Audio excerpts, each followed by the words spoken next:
You know what guys, बहुत सारे ऐसे लोग हैं जो मुझसे कमेंट सेक्शन में पूछते हैं कि मैम मैं 7 साल से इंग्लिश सीख रहा हूँ और मैं 7 महीने से सीख रहा हूँ पर फिर भी मेरी इंग्लिश इम्प्रूव नहीं हो पा रही है। ऐसी कौन सी गलतियाँ हैं जो मैं रोज़ कर रहा हूँ जिसकी वजह से मेरी इंग्लिश आज तक इम्प्रूव नहीं हो पाई है। तो आज के इस वीडियो में मैं आपके साथ डिस्कस करूँगी 3 ऐसी गलतियाँ जो ज़्यादातर हम सब करते हैं जिसकी वजह से हमारी इंग्लिश इम्प्रूव नहीं हो पा रही है।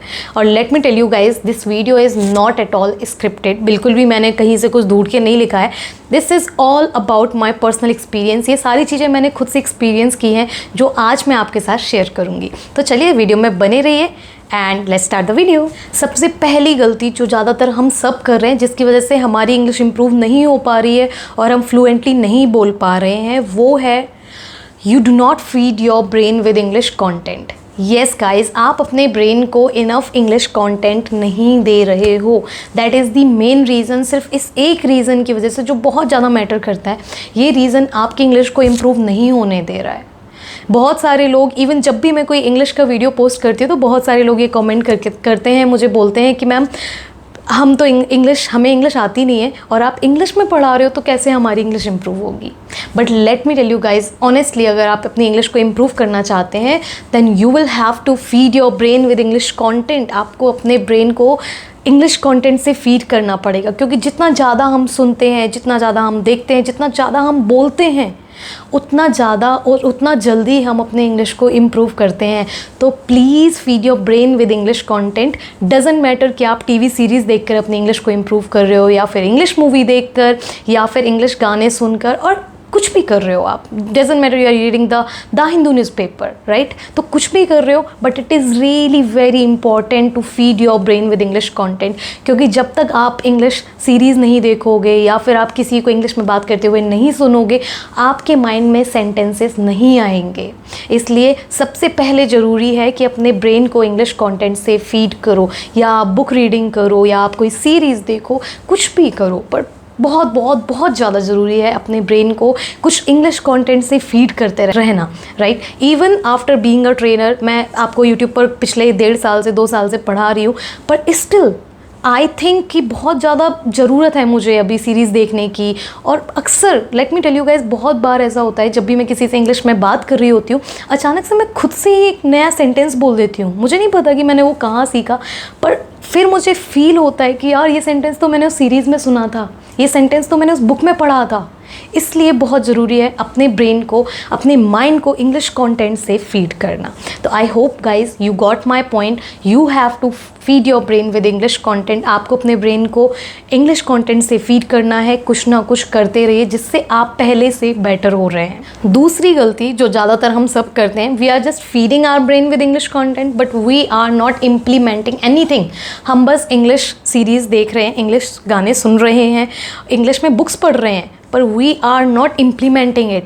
And what do I mean जब मैं बोलती हूँ कि आप इम्प्लीमेंट नहीं कर रहे हो, I want to say that you do not speak English. जब तक आप बोलोगे नहीं, जब तक आपके मुंह से इंग्लिश नहीं निकलेगी, तब तक आप अपनी इंग्लिश को इम्प्रूव नहीं कर सकते। बहुत सारे लोगों को ऐसा लगता है कि यार ये सीरीज़ देख ली, ये सेंटेंस सुन लिया, ये वोकैबलरी की लिस्ट याद कर ली और जब भी मौका मिलेगा हम बहुत अच्छे से बोल पाएंगे, पर ऐसा नहीं होता है। सीरियसली ऐसा नहीं होता है। इवन मेरे साथ बहुत बार ऐसा हुआ है। मुझे ऐसा लगता है कि यार मुझे सब कुछ आता है, मैंने ये ग्रामर के रूल्स याद कर लिए, मुझे ये वोकैबलरी अच्छे से आ गई, मुझे ये सेंटेंस स्ट्रक्चर आता है, पर मैं प्रैक्टिस नहीं करती। और मुझे जब कोई इनवाइट करता है कि Upasana please speak on this topic, उस टाइम पर मैं नहीं बोल पाती, मेरा सारा कॉन्फिडेंस चला जाता है। सिर्फ इसलिए क्योंकि मैं पिछले इतने दिनों से इंग्लिश में बोलने की प्रैक्टिस ही नहीं कर रही थी। जब तक प्रैक्टिस नहीं करोगे आपका कॉन्फिडेंस हमेशा लो ही जाएगा। इसलिए प्लीज़ कीप प्रैक्टिसिंग, बोलते रहिए। अगर आपके पास कोई स्पीकिंग पार्टनर है, that is really an amazing thing, right? वो बहुत अच्छी चीज़ है अगर आपके पास है कोई जिसके साथ आप इंग्लिश में बात कर सकते हो और अपनी इंग्लिश को प्रैक्टिस कर सकते हो। पर अगर कोई नहीं है तो इस चीज़ को, इस छोटी सी बात को अपना एक्सक्यूज़ मत बनने दो। लेट मी टेल यू, मेरे पास भी कोई स्पीकिंग पार्टनर नहीं था जब मैं अपनी इंग्लिश को इम्प्रूव करती थी।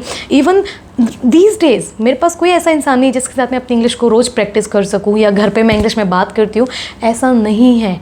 माई best friend is my this mobile phone जिसमें मैं अभी वीडियो बना रही हूँ. I am talking to my camera, right, and it is my best friend. Let me tell you guys how. क्योंकि जब आप खुद के वीडियो शूट करते हो, जब आप खुद का ऑडियो रिकॉर्ड करते हो, आप देख पाते हो कि क्या कमी रह गई या फिर आपने कौन सी चीज़ को बहुत अच्छे से बोला. जब आप खुद अपना फीडबैक अपने साथ शेयर करने लग जाते हो, उस टाइम पर आपको कोई नहीं रोक सकता प्रोग्रेस करने से. तो मोबाइल को अपना बेस्ट फ्रेंड बनाइए. अगर आपके पास कोई स्पीकिंग पार्टनर नहीं है तो even when I started this YouTube channel, it helped me a lot. मुझे इम्प्रूवमेंट में सबसे ज़्यादा हेल्प की है वो इस यूट्यूब चैनल ने, क्योंकि मैंने खुद के वीडियोस देखकर, खुद को देखकर, खुद को फीडबैक देकर बहुत कुछ सीखा है अपनी लाइफ में. अपनी इंग्लिश को बहुत हद तक इम्प्रूव किया है. और जब मैं लोगों को सुनती हूँ कि okay he used a nice word, मैं उस वर्ड को सीख के अपनी कॉन्वर्सेशन में उसको यूज़ करने की कोशिश करती हूँ.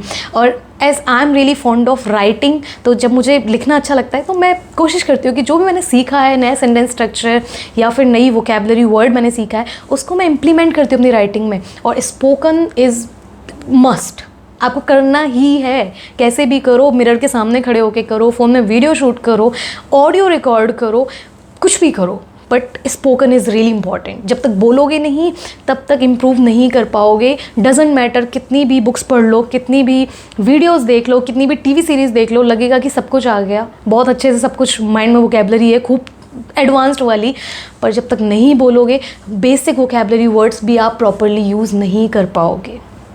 बोलने के बहुत सारे फ़ायदे हैं.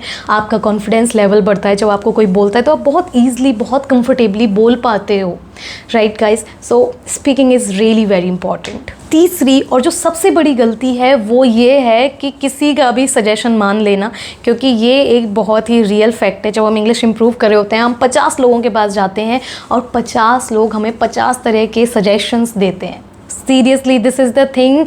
इवन ये चीज़ मेरे साथ हुई है. जब मैं अपनी इंग्लिश इंप्रूव कर रही थी, मैंने अपने भाई को पूछा कि यार मैं कैसे इंप्रूव करूँ, मैंने अपने टीचर को पूछा मैं कैसे इंप्रूव करूँ, और बहुत सारे लोगों को पूछा जिनका भी मुझे लगता था कि यार इसकी कम्युनिकेशन स्किल्स बहुत अच्छी है. बहुत सारे लोगों के पास जब हम जाते हैं, पूछते हैं कि यार कैसे इंप्रूव करें, वो हमें बहुत सारे टाइप के टिप्स देते हैं. और let me tell you guys, जो टिप्स वो आपको दे रहे हैं ज़रूरी नहीं है कि वो टिप आपके लिए भी वर्क करें जो उनके लिए वर्क किए हैं, राइट. तो हमेशा अपना पाथ खुद बनाओ आप. You do not need to follow anyone. अगर कोई अच्छी चीज़ लगती है जिसमें आपको मज़ा आ रहा है दैन डेफिनेटली फॉलो इट. पर अगर कोई आपको सजेस्ट करता है कि यार न्यूज़ चैनल्स देखकर इंग्लिश इंप्रूव हो जाती है, आप न्यूज़ चैनल्स देखो. पर अगर आपको न्यूज़ चैनल्स देखकर नींद आ रही है then let me tell you that is not your thing. Seriously अगर आपको उसमें मज़ा नहीं आ रहा है, अगर आपको बोरिंग लग रही है, तो वो आपको एक बर्डन की तरह लगेगा कि यार इंग्लिश एक बोझ की तरह है, मुझे बस इम्प्रूव करना है. But English you should enjoy the process. That is really important. जब तक आप प्रोसेस को इन्जॉय नहीं करोगे, आप बस अचीव करना चाहते हो और आपको मज़ा नहीं आ रहा है रास्ते में जाने का, तो कोई मतलब नहीं है. तो ऐसा रास्ता बनाओ जिसमें आपको बहुत मज़ा आता है. अगर आपको कुकिंग करना पसंद है तो रेसिपीज़ देखो यार, कुकिंग के वीडियोस देखो इंग्लिश में. बहुत सारे ऐसे यूट्यूब चैनल हैं जो आपको इंग्लिश में रेसिपीज़ बताते हैं. और अगर आपको ट्रैवलिंग पसंद है तो आप ट्रैवल से रिलेटेड वीडियोस इंग्लिश में देखो. नए वर्ड सीखने को मिलेंगे, बोलने का तरीका सीखने को मिलेगा, बहुत सारी चीज़ें सीखने को मिलेंगी. पर do not listen to everyone. हाँ, अगर आपको लगता है कि इसने ये पॉइंट बहुत अच्छा बताया है और ये चीज़ मेरे लिए वर्क करेगी, then go for it. Seriously go for it. पर अगर कोई ऐसी चीज़ें जो आपके लिए वर्क नहीं कर रही है, जैसे कि द हिंदू न्यूज़पेपर, अगर किसी बेसिक इंग्लिश वाले को बोल दिया जाए, या फिर किसी हाउसवाइफ को मैं बोल दूँ कि यार आप जाके द हिंदू न्यूज़पेपर पढ़ो, आपकी इंग्लिश इंप्रूव हो जाएगी, that is not a real case guys. एक हाउसवाइफ को इंग्लिश न्यूज़पेपर पढ़ने में बहुत ज़्यादा प्रॉब्लम आएगी. वो अगले दिन से ये थॉट भी निकाल देगी माइंड से कि यार मुझे नहीं सीखनी इंग्लिश. अगर द हिंदू न्यूज़पेपर पढ़ना पड़ रहा है तो ये मुझसे नहीं हो पाएगा, राइट. तो हमेशा अपना पाथ खुद बनाओ. जिस चीज़ में मज़ा आ रहा है वो करो. अगर क्रिकेट देखने में मज़ा आता है तो बस अपने फेवरेट क्रिकेटर की कमेंट्री सुनो, और जो भी करना है यार वो करो. अगर सिंगिंग में मज़ा है तो इंग्लिश गाने गाओ ना. अगर सुनना अच्छा लगता है गाने तो इंग्लिश गाने सुनो. ऐसा नहीं है कि हर वक्त सुनना है, पर मज़ा आ रहा है तो सुनो. इन्जॉय द प्रोसेस, बर्डन की तरह मत लो, ठीक है. तो ये सारी चीज़ें आपको इम्प्लीमेंट करनी है. तो ये थी वो 3 गलतियाँ जिनकी वजह से बहुत सारे लोगों की इंग्लिश इंप्रूव नहीं हो पाती। इवन ये सारी मिस्टेक्स मैं भी कर रही थी अपनी लाइफ में। And let me tell you guys, मैंने ये वीडियो कहीं से भी कोई भी कंटेंट नहीं देखा है, कुछ भी नहीं, ये सारे my real life experience, okay. ये सब चीज़ें मैंने खुद से फील की हैं और मैं आज भी इन चीज़ों को फील करती हूँ। जब मैं वीडियो शूट नहीं करती हूँ महीनों महीनों तक, तो मुझे लगता है कि यार मेरी स्किल्स बहुत डाउन हो रही है, मैं कुछ भी इंप्रूव नहीं कर रही हूँ। और जब मैं कोई सीरीज़ नहीं देखती हूँ, कोई बुक्स नहीं पढ़ती, तो मुझे ऐसा लगता है कि यार वर्ड्स ही नहीं आ रहे हैं माइंड में, because I am not feeling my brain with English content. बहुत बहुत छोटी सी एक चीज़ है, पर अगर आप इस चीज़ को समझ जाते हो तो ये आपके लिए बहुत अच्छे तरीके से वर्क करेगी। बहुत सारे लोग इंग्लिश से हमेशा दूर भागते हैं, उनको लगता है कि यार इंग्लिश सीखनी है तो हिंदी में ही सीखो, पर this is not a real thing. आपको सामना करना पड़ेगा, अपनी जो प्रॉब्लम है, जो चीज़ आपको बहुत टफ लगती है, आपको उसको फेस करना पड़ेगा। तो अगर कोई इंग्लिश में बोल रहा है तो कोशिश करो कि उसको समझने की मैं कोशिश करूँगा। भले ही मुझे 100% समझ में नहीं आता, कोई बात नहीं, 60% समझ में आता है, that is a good thing. अगर 70% आता है तो वो बहुत अच्छी बात है। पर अगर आप कोशिश ही नहीं कर रहे हो, अगर लग रहा है कि यार उपासना मैम ने ये इंग्लिश में वीडियो डाल दिया, मैं ये नहीं देखूँगा क्योंकि मुझे तो इंग्लिश आती नहीं है, मैं तो हिंदी में इंग्लिश सीखने आया था यहाँ पे, that is not a real thing. Seriously आपको एफर्ट्स डालने पड़ेंगे, क्योंकि कोई भी चीज़ आसानी से नहीं मिलती है। खुद को थोड़े थोड़े चैलेंजेस दोगे तो जर्नी बहुत ही इंटरेस्टिंग लगेगी और सीखने में बहुत मज़ा आएगा। ये था हमारा आज का वीडियो। अगर पसंद आया हो, अगर रिलेटेबल लगा हो, मेरी बातों ने आपके दिल को छुआ हो, आपसे कनेक्ट कर पाई हूँ अगर मैं, तो इस वीडियो को प्लीज़ लाइक करें और मुझे कमेंट्स में बताएं। अगर ऐसी कोई गलती है जो आपको लगती है कि लोग कर रहे हैं और उनकी इंग्लिश इंप्रूव नहीं हो पा रही है, तो प्लीज़ कमेंट सेक्शन में बताओ। Happy learning.